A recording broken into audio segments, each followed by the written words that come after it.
Hola, bienvenidos al Café Picante número 315.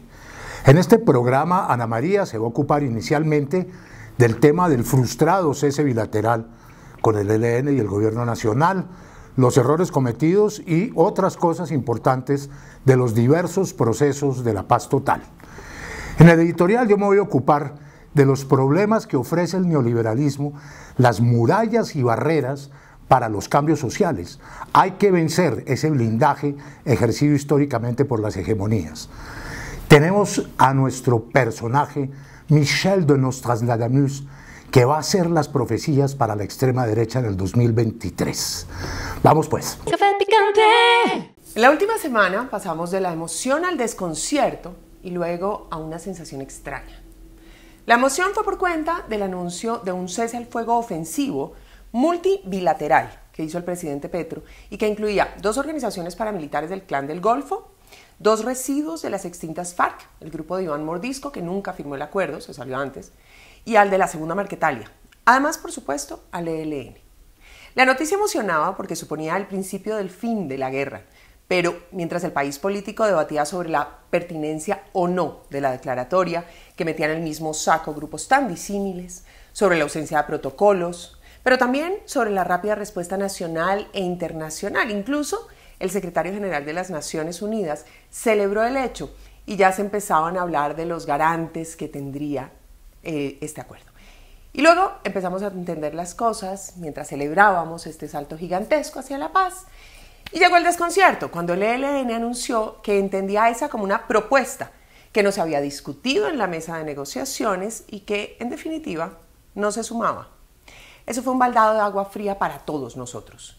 No se podía entender cómo el ELN rechazaba semejante acto de generosidad y de fe del gobierno colombiano, pero tampoco cómo el presidente había anunciado que se había llegado a un acuerdo que su contraparte afirmaba desconocer. Es que nada tenía sentido en todo el episodio. Y un día después, en una corta rueda de prensa con el presidente como el gran ausente, el ministro del Interior, Alfonso Prada, reconoció que Petro incluyó al ELN en la declaratoria del cese bilateral con fundamento en 3 cosas. Primero, el clamor de la comunidad. Segundo, el cese unilateral que había hecho ese grupo armado en temporada de Navidad. Y tercero, en algunas conversaciones que miembros del equipo de negociador tuvieron con sus delegados. En definitiva, no se había negociado. Y el ELN no está listo para hacerle caso al gobierno, aunque les convenga y aunque sea el gobierno de Petro. Al fin y al cabo siguen siendo un grupo subversivo. Ese fue un error y uno grave.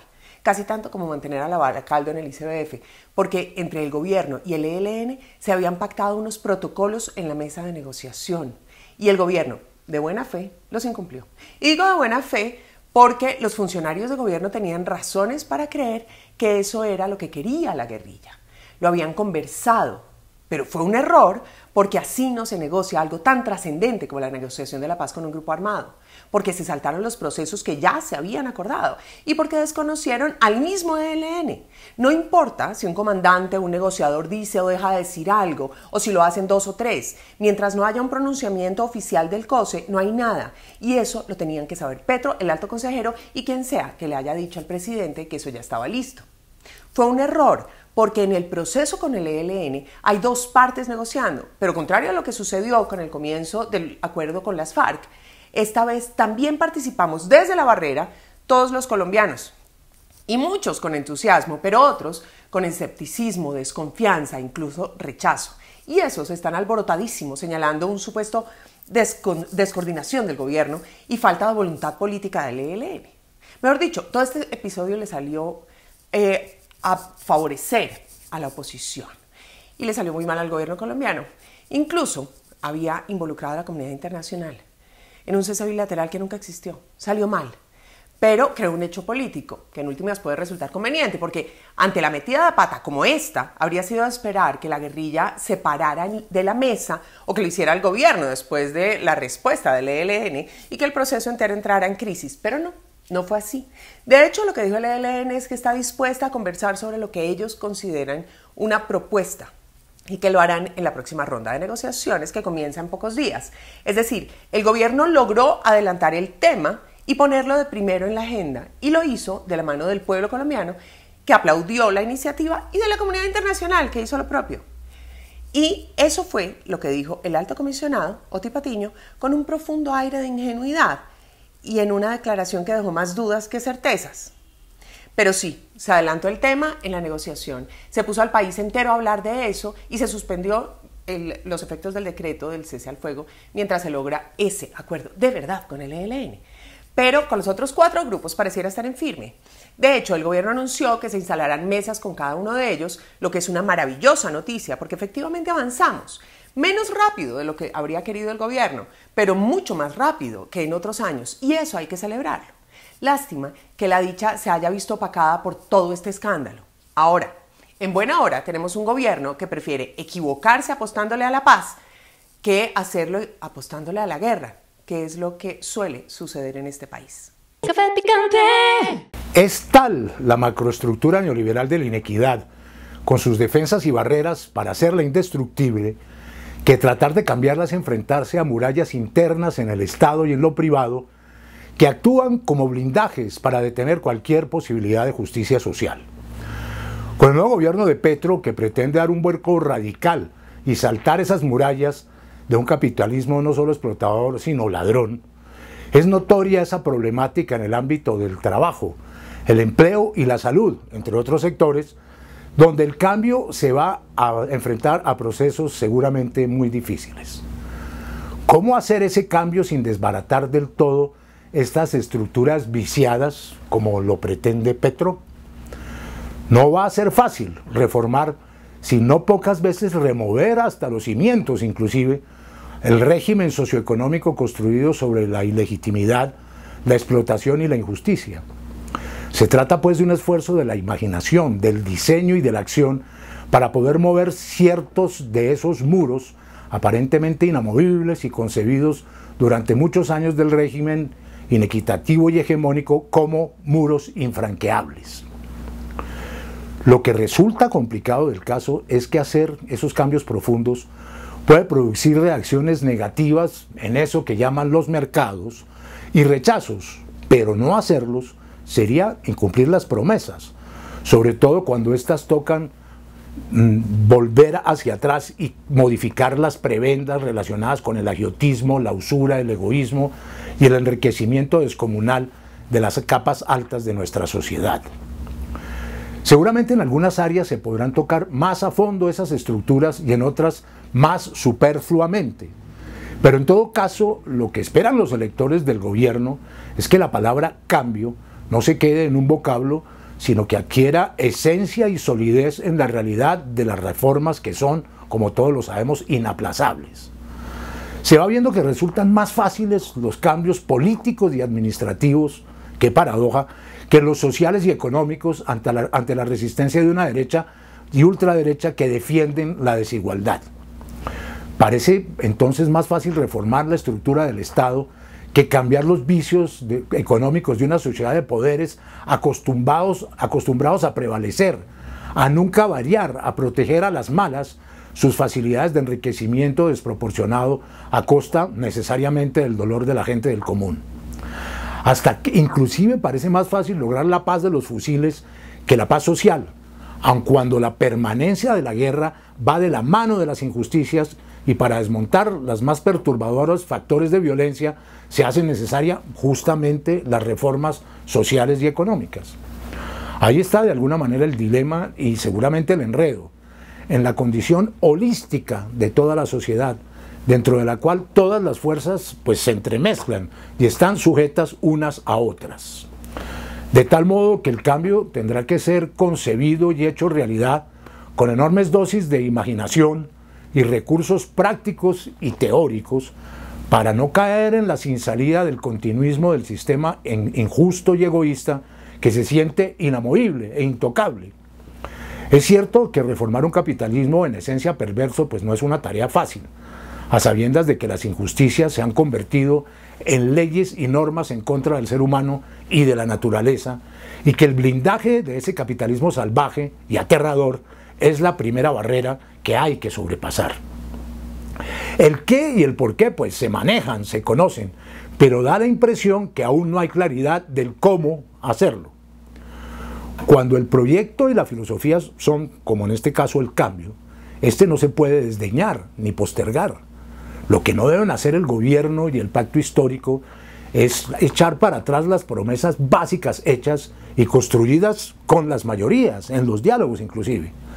Sería caer en las mismas prácticas del pasado, que tanto se han criticado y tanto se quieren acabar de una vez. ¿No es entonces desdeñable, y debido a las alianzas necesarias hechas, la presencia en el gobierno de aquellos altos funcionarios prestados del centro y de la derecha, que son justamente quienes señalan las barreras y murallas, y a veces las ponen, para que ellos se digan que no se pueden franquear? Y sí se puede. Pero no deben ser esos personajes de ciertos ministerios quienes decidan desde adentro que el cambio se quede en un cambiecito inocuo. Lo que no se puede olvidar es que hay una voluntad colectiva y que faltarle a eso es ni más ni menos que destruir la esperanza. Y es justamente la palabra voluntad la clave para el hacer, junto con la perseverancia y necesariamente la valentía. Si se quiere, se debe hacer, siéndole fiel a lo definitivo y crucial que es la conciencia. Se tendrán que pisar seguramente no pocos callos de pies acostumbrados a andar en los tapetes. Se tendrá que avanzar sin miedo a las reacciones y agresiones de la oligarquía. Y ojalá quienes estén al frente de las reformas entiendan el dilema, superen esas dificultades y encuentren una salida de cambio que no sea traumática para el país y sobre todo una salida que impida que lo traumático sea seguir en las mismas. Café Picante. ¿No cree, presidente Petro, que sería importante un diálogo con diferentes sectores de la oposición? Hablamos cuando usted lo disponga y le doy además mis argumentos.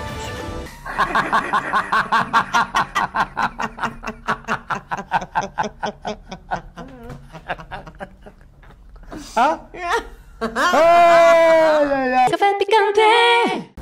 Bonjour les piquants, soy Michel de Nostradamus, conde de Saint-Germain, maestro esotérico en artes adivinatorias, predicador de futuros personales y colectivos, gran artífice de premoniciones, astrólogo e influencer en la cuarta dimensión, asesor inmortal de Instagram y del observatorio de Hanoi en Vietnam.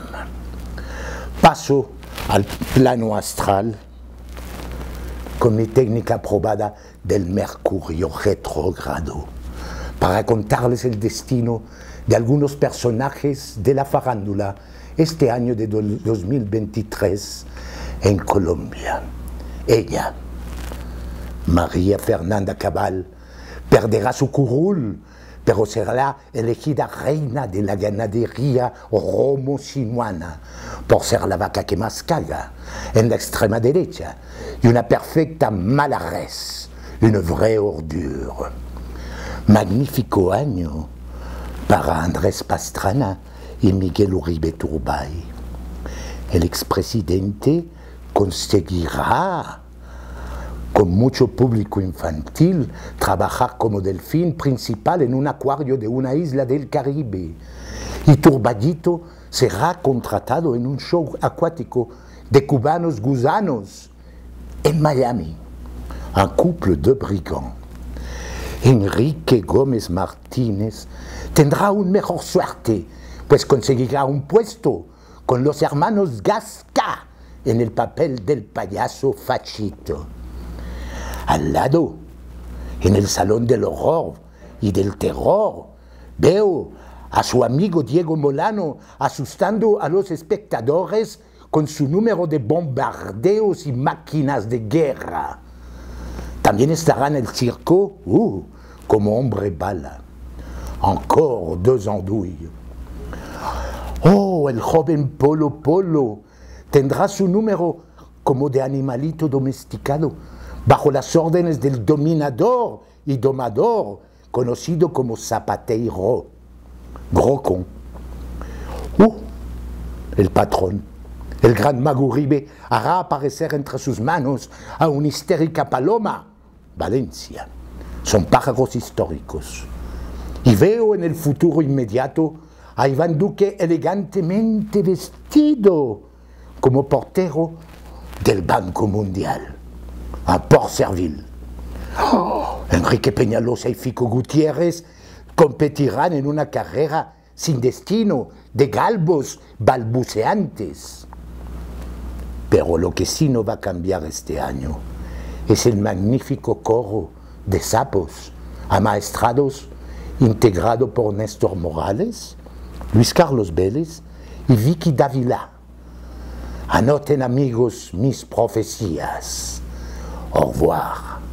Café picante. Vaya, qué fuerte. A mí los primeros días de enero me entran unas nostalgias que ni os las pinto. Que recuerdo a los refundadores de la patria, no pocos en el ostracismo donde la manguala liberal socialista los ha llevado. Esos magníficos ejemplares de paso fino, del mal llamado paramilitarismo, es decir, a tipos de pelo en pecho de las Autodefensas Unidas, que en mala hora fueron encarcelados y vejados. Esos seres benéficos, esos arcángeles, han debido no ser nunca desmovilizados, sino incorporados inmediatamente a las tropas legales. Y si no, por lo menos tendrían que haberlos dejado en libertad para disfrutar del campo, del banano, de la sombra de la palma africana. Qué lindos recuerdos de esos muchachos del whisky y los fusiles AK-47. Los defendieron tan bellamente. Exijo que por ahora los tengan allá en el norte, que no vaya y sea que vengan acá a inventar pruebas falsas y positivas. Y propongo que se encuentre una fórmula en virtud de la cual puedan desde allí, bien guardaditos, ser elegidos congresistas y demás, tener cargos públicos y hasta comandar divisiones del ejército, sin tener que venir aquí a molestar, y ya está. Que todo lo hagan por esa cosa demoníaca de la internet, y que los convenzan de que cuando regresen no se metan en problemas y en declaraciones o señalamientos, vamos, que vengan ya libres, calladitos, a disfrutar de sus haciendas, de su inmunidad, de sus piscinas y sus mozas, y lo más importante, que nos ayuden en estos tiempos aciagos, cuando se enrarece la atmósfera con esa farsa de la paz. Iros a tomar por culo, mamertos. Café picante. Hola, Rugelis. Pues acá preocupado con lo de los suicidios. No, mano, suicidios no, eso me vale hongo. Allá cada cual que quiera autodarse de baja. Solo molesta la joda ese levantamiento del muñeco, claro. Pues que rebajaron los subsidios de vivienda para nosotros los militares. ¿Que usted es tombo y no militar? No sea bruto, Rugeles. Todos los policías también somos fuerzas armadas, uniformados y cabalmente letales. ¿Los tiras? Ahí sí cabe de todo. Pues resulta de que a los oficiales y suboficiales les bajaron el ingresito de como 20 millones de lo que recibían para vivienda. A nosotros los rasos nos dejaron igual, sí. Pues bueno que el petro no nos bajó, pero ¿se imagina ahora la cadena? ¿Cuál perpetua? Eso es solo lo de brilla para ella la luz perpetua. Pues la cadena de arriba hacia abajo se va a poner más cara.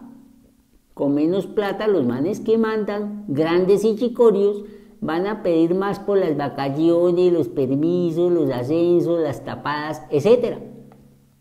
Pues toca clavarle ese costo al consumidor, a la gente de la calle, como los comerciantes con la inflación del 13%, subirle todo hasta el 40%.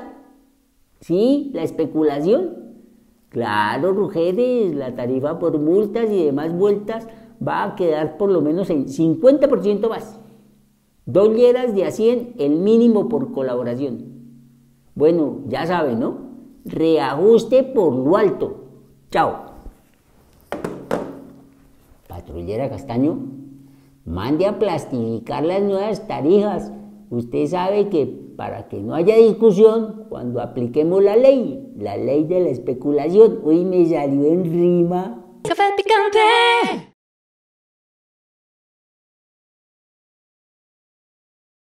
Bueno, hasta acá el café picante, un poco más corto porque aún nuestros compañeros, algunos de ellos están en vacaciones, Javier Zambrano, Paola Guarnizo, no han llegado todavía, pero ya nos incorporaremos todos. Nuestras ofertas de siempre, en vista de que nos han censurado monetariamente en Facebook, aquí les tenemos los libros. Guillermo León Linares, Ordenamiento Territorial en Colombia, 70.000 pesos. El Derecho del Poder y el Poder del Derecho, del mismo autor, 70 por 50, Reflexiones ambientales de un PhD, Pobre humano desesperado, de Carlos Morales Jiménez, recomendado. Nuestros libros de Manuel Guillermo Rodríguez, el filósofo y pedagogo, Ferrer y Guardia hacia una pedagogía revolucionaria, Vargas Vila, el intempestivo escritor colombiano, Quintín Lame, La ira de Abya Yala y la ira del pueblo Nasa, Una revolución no se repite, Buenaventura Durruti, La Revolución Española, Óscar Collazo, 69 posiciones de Don Álvaro Uribe, no propiamente eróticas. Este es importante, Víctor de Currea Lugo, Historia de un fracaso, ¿por qué no funcionan los diálogos con el ELN? Oportunísimo tener esta visión del profesor de Currea. Alfredo Molano, nuestro amigo, Otros rumbos, el gran cronista fallecido y sus crónicas en el extranjero. Juan Manuel Roca, el poeta, manténgase lejos de los tibios. El mundo según el Beatle John Lennon, El mundo según el libertador Simón Bolívar, un libro delicioso, y CryptoPunks de Julian Assange. Muchas gracias, les recomendamos pues su apoyo económico, lo necesitamos en esta cuesta de enero y con todos los problemas de censura que hemos tenido. Muchísimas gracias, hasta dentro de una semana, chao picantes. Café picante.